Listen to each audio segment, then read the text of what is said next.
Hey guys, how's it going? It's Calvin Raab, and I'm very excited to make this video because in this video I'm going to be talking about the 5 main ways that banks rip you off, because we know that banks care about their bottom line, they want to make money, and the way they do that is oftentimes by trying to rip a lot of people off. So in this video I'm going to go over 5 of the main ways they do it. By the end of the video you will know each of them, and hopefully that will allow you to evade the next time a bank tries to rip you off. So these are in no particular order, but let's jump into it. Let's get into the first way that banks will try to rip you off. And if you're new here, my name is Calvin Raab. I make videos all about personal finance, so if you're interested in anything like that, I would love it if you would subscribe. The first way that banks will try to rip you off are through monthly fees. So if you look through your bank statement, you'll likely find a lot of charges, saying something along the lines of a service charge, or oftentimes like a monthly fee for having that account. And the price of the fee often isn't a ton, but it varies depending on even account size or bank that you are at. And these fees have always frustrated me because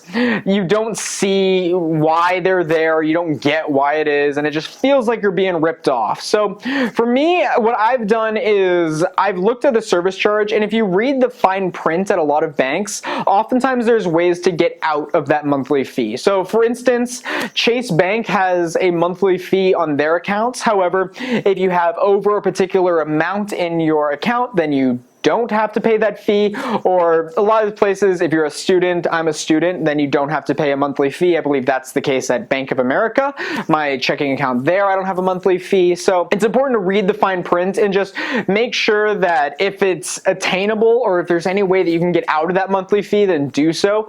Maybe it's just putting some more money in there, but these fees are oftentimes quite annoying, but there are usually ways to get out of it. Just be aware of it, because these banks don't want you to know that there's technically a way out of it. So just do a little bit of research, and maybe if it's too high of a fee, you might be able to find somewhere else, because even $10 a month is just an annoying fee to have to pay. Number 2 are savings rates. And what this is essentially if you have a savings account at a bank, oftentimes it will have a particular interest rate that comes with it. And if you look at the major institutions out there, Bank of America, Chase Bank, and any other big bank that you can think of, if you look at their interest rate, it is very, very small. Something along the lines oftentimes of 0.01%. 0.08%. And what this is essentially a little bit of money that you are getting back every single year based on the amount of money you have in there. However, it's kind of new. It's kind of came out in the past few years, is this idea of high APY savings accounts. And there's been a lot of different companies that have just been started and have been growing in popularity, when essentially what they have are savings accounts but high rates, high savings rates that come with them. So there are a lot of places that have rates of 1.5%, over 1%, whereas at big banks you would just be getting 0.08% back on your money, which is nothing. And it shows how much of a ripoff this is, because oftentimes what these banks are doing is they are investing it in treasury bonds and other guaranteed investments and getting probably 2-3% back, but they're only giving you 0.08%. So that shows how much of a ripoff it is. And I'm glad these other companies have started and starting to show that, you're being ripped off. So go to a high APY savings account. There's a whole bunch of different ones. I made a whole video on different high APY savings accounts that you can check out. I personally use Wealthfront, and I get a pretty good amount back there. I get over 1.5% back, which is much better than I would get at Chase or Bank of America. So I highly recommend, if you have a savings account, take it out of a big bank and get it into one of these high APY savings accounts to get some money back on top of your money. So number 2 is all about the savings rates, and that's a big money maker for these big banks. So it's important to be aware of that. Number 3 are out-of-network ATMs. So if you guys have ever had a debit card and then you try to go to an ATM to take some money out from a different company, you know what I'm talking about. The fees on that stuff is insane. And unfortunately, there's no great way out of this. There's no way you can really evade a lot of these fees, and banks know that. That's why the fees are there. But what you then want to do is just make sure you always try to go to the ATM of that particular card. That way you don't incur the fees of those other cards.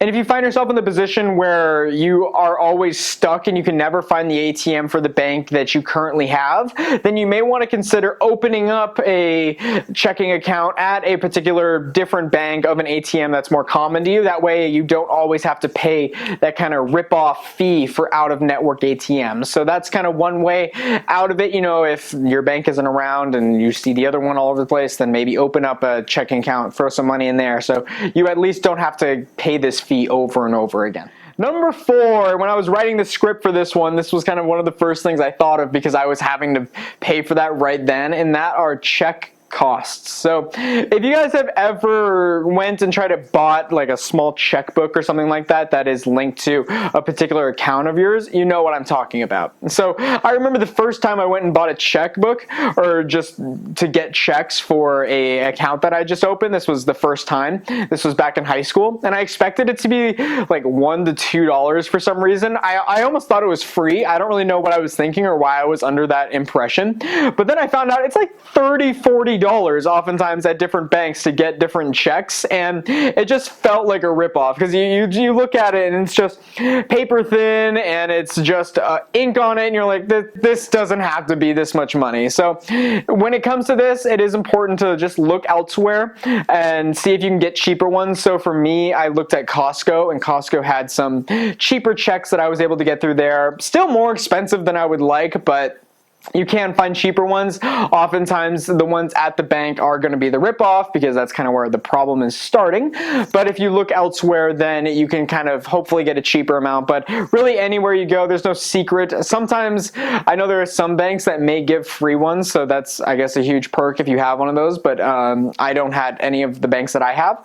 But that is something to think about, and I just see it as a ripoff, and it's not a fun time. You gotta buy some more checks. It's not the end of the world, but it's a little more than I'd like to spend. Number 5, and this is the last one that I'm going to be talking about, and that is large minimum balances. So I've seen a whole bunch of different checking accounts and even savings accounts that are out there that have minimum balances of fives, tens of thousands of dollars. I've seen bank accounts that have a minimum balance of $10,000, and the one reason that this is a ripoff, because even if you put $20,000 in there, really only $10,000 of that you'd be able to take out because you can't go under that minimum balance. Oftentimes if you do, then you incur a fine, or then you don't get some savings rate that you may like. And what's frustrating about this, the way you can kind of know it's a ripoff, is because you know what the bank is doing with that $10,000. They're taking that $10,000 and then they are going investing that and probably getting 2-3% back with treasury bonds, or if they're a little more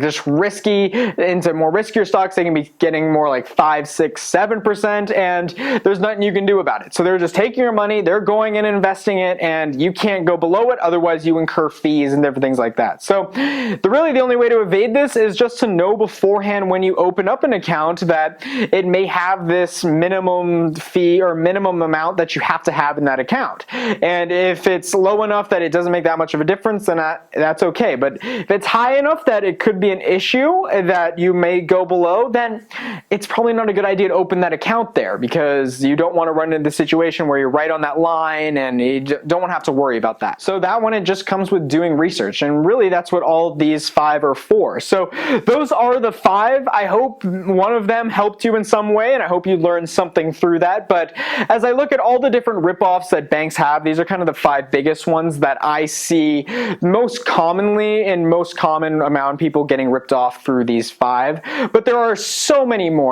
Banks are all about trying to maximize the amount of money that they can make. So if there's any others that I missed, I would love it if you would let me know in the comments below. So what are some other ripoffs that banks have? Just let me know. I look forward to talking to you guys. And hey, we're all a team here. I want to help you save money, and if you put your comment down below, you can probably help someone else save money that may be caught into that ripoff trap that some bank had started. So I would love it if you guys would let me know that in the comments below. I look forward to talking to you guys down there. I always enjoy going through my comments below, but I hope this was helpful for you. If you're new here, my name is Calvin Raab, and I make videos all about personal finance. So if you're interested in anything like that, I would love it if you would subscribe. I've been loving making these videos. I've got lots posted every single week. I'm posting every single Monday and Friday, and hopefully soon I hope to add Wednesday. We'll look at the logistics of that and see if we can get three posts in a week. So be sure to subscribe if you are new. Hello to all my new subscribers. It's great to see you there. I hope you guys enjoyed this video, and I hope you enjoy some other videos on my channel that may be interesting to you guys. So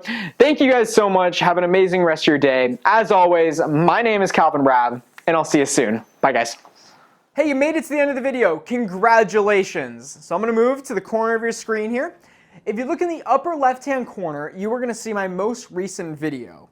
And if you look in the lower left-hand corner, you're going to see a video that YouTube and I each think that you would like. And if you haven't yet, you can hit my face right here and subscribe. As always, my name is Calvin Raab, and I'll see you soon.